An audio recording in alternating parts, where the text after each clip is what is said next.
You ask Tiger to solve. This deals with linear equations with one unknown.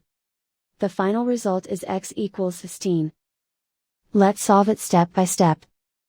Group all x terms on the left side of the equation. Subtract 10x from both sides.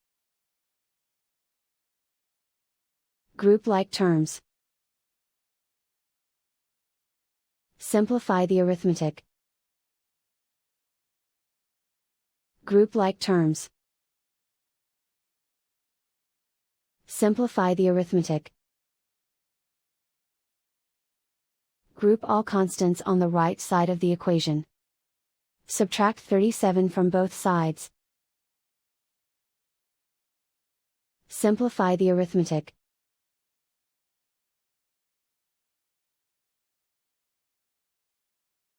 Isolate the x. Divide both sides by -3. Cancel out the negatives. Simplify the fraction. Cancel out the negatives. Find the greatest common factor of the numerator and denominator. Factor out and cancel the greatest common factor.